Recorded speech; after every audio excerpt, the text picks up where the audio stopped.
Helen and her husband were returning from the city where his parents lived. The husband liked to visit them, but since they lived far away, the couple did not go there very often.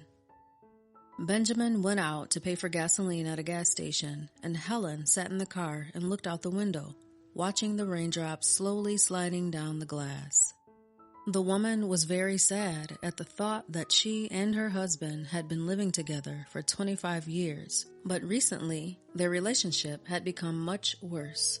Helen did not understand what caused it, because before they loved each other and together found a way out of any situation, and then suddenly something broke between them.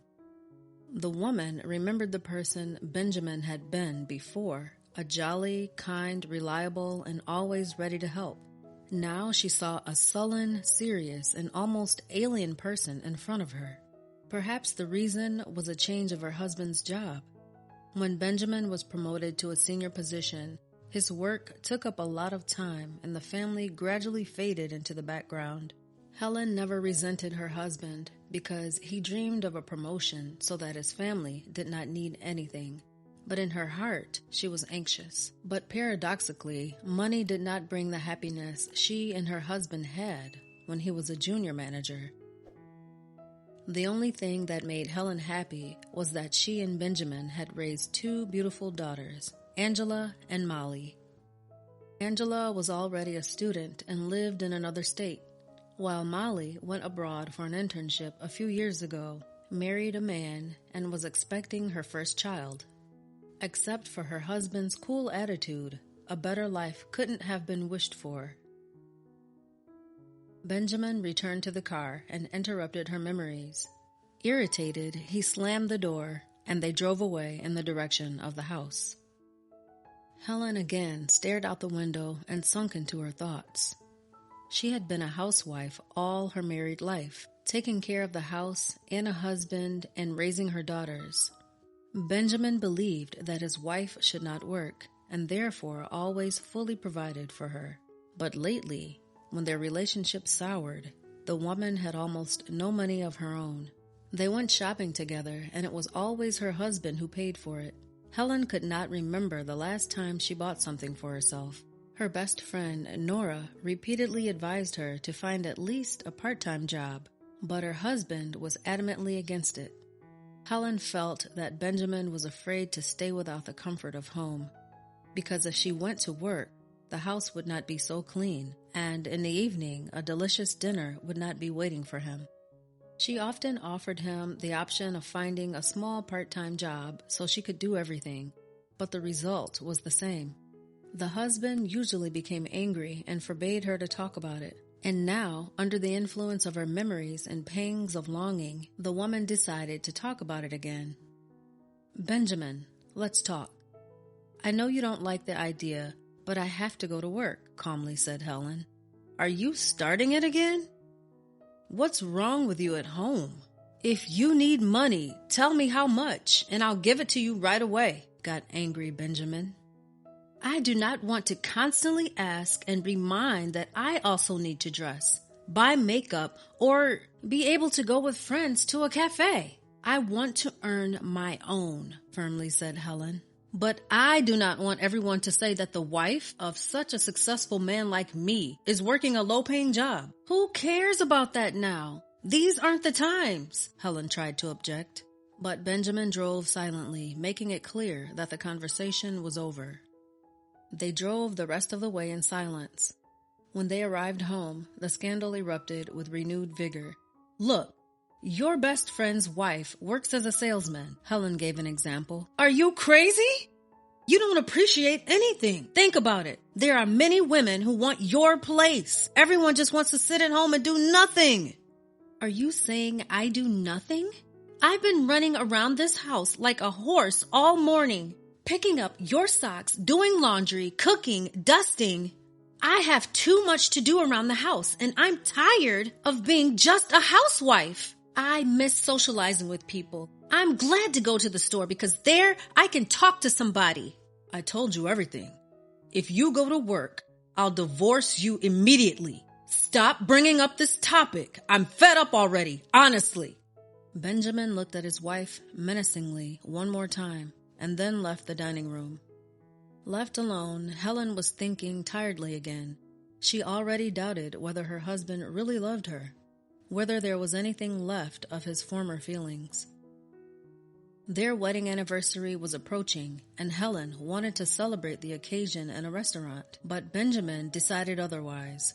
By his opinion, it would be better and easier to invite family and friends to their house, and he did not even think about the fact that Helen would have to cook for such a big company for the whole day. All he wanted to do was brag about his house and what a hostess Helen was. The woman felt tired of being alone and lacked companionship. Her best friend, Nora, moved to another city. They rarely saw each other. Her husband was no longer interested in her, and her children had left their home, and the only hope she had was to get a job. Soon it was anniversary day.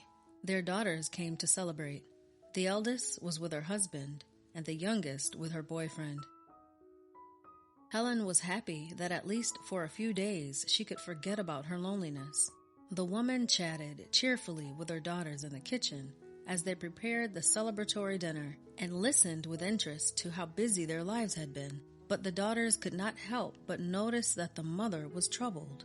They had long suspected that their parents' relationship had soured, but when they arrived for their anniversary, they realized that their fears were real.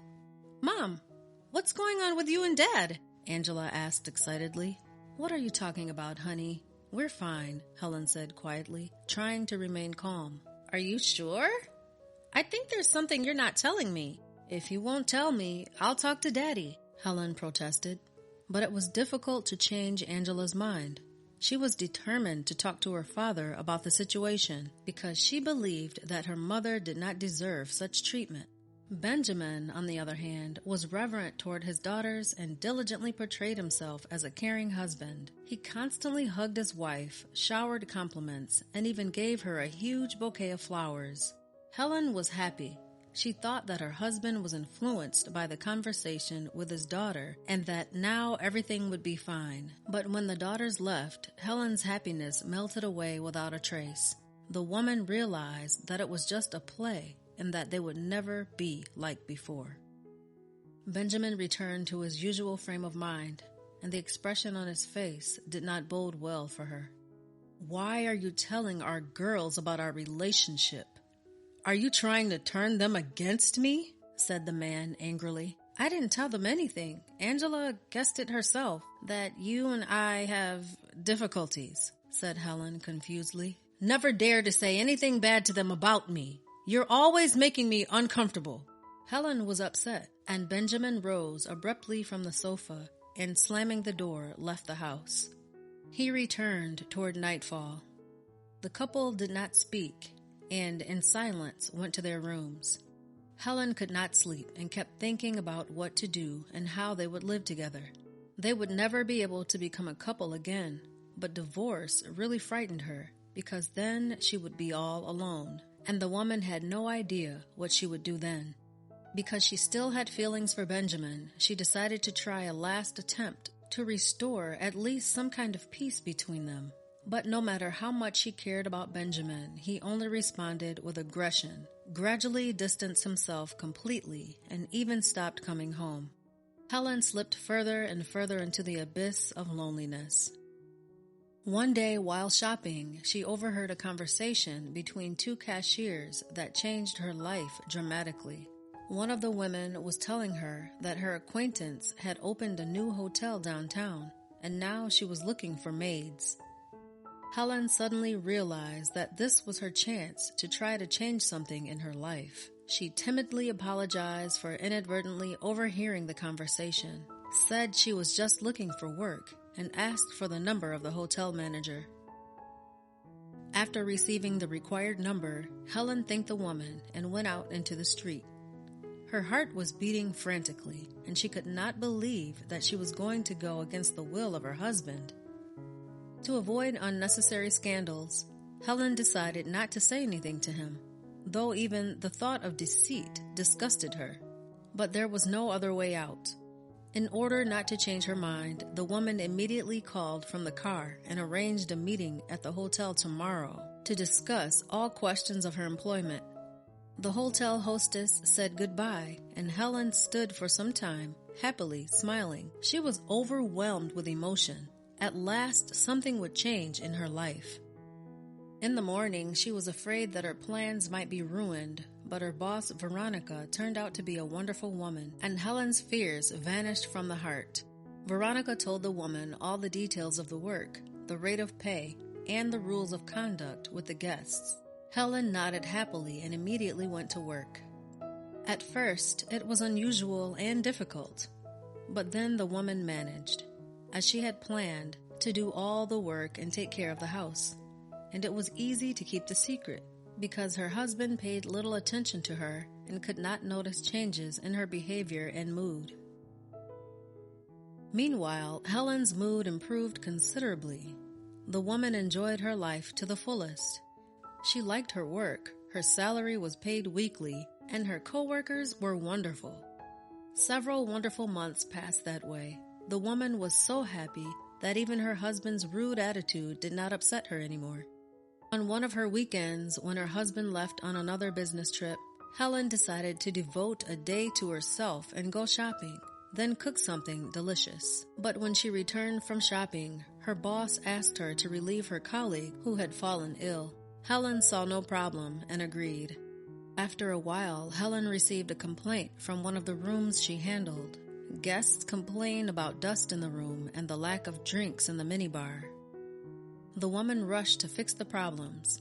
When she entered the room, she did not see anyone and only heard the noise of pouring water. She began to dust and make the bed, and when she had finished, she saw a young woman in her 20s with wet hair. Her body was wrapped in a bath towel. The woman was indignant and showed her displeasure, demanding to be treated as a regular customer. Helen listened in silence, smiling politely. The young woman wanted to say something else, but then a voice came out of the bathroom, and Helen would have recognized it from 1,000 others. "Honey, don't be so rude to the staff. I think they all understood." "Helen? What are you doing here?" Dazed, Benjamin spoke and froze on the spot. "Hello, my darling. How was your business trip?" Helen sarcastically remarked. She was unbearably painful, but she tried not to cry, so as not to show weakness in front of this man, unworthy of her tears. Benjamin was clearly shocked. He in no way expected to see Helen here, and the only thing he could say in justification was that the young woman was his colleague. "Do you take showers with all your colleagues?" asked Helen, looking at her husband's wet hair and bathrobe. Benjamin tried to grab her arm, but Helen ripped her arm out, threw a rag at her spouse, and left the room. The young mistress watched with a grimace of displeasure at her lover's unsuccessful attempts to hold on to his wife. Then she quickly dressed and tossed him goodbye, all what she thought of him, and left the room. Cursing after her, Benjamin did not try to catch up with her. Now he cared only about Helen. Her behavior surprised and greatly enraged him. Helen went to the boss's office and, after explaining the whole situation, asked to let her go home. Veronica was a very tactful and understanding woman, so she let Helen go and gave her a few days off. And at home there was a huge scandal waiting for Helen. Benjamin knew very well that the best defense is an attack, and so he played the extreme dissatisfaction that his wife deceived him so cleverly and went against his will.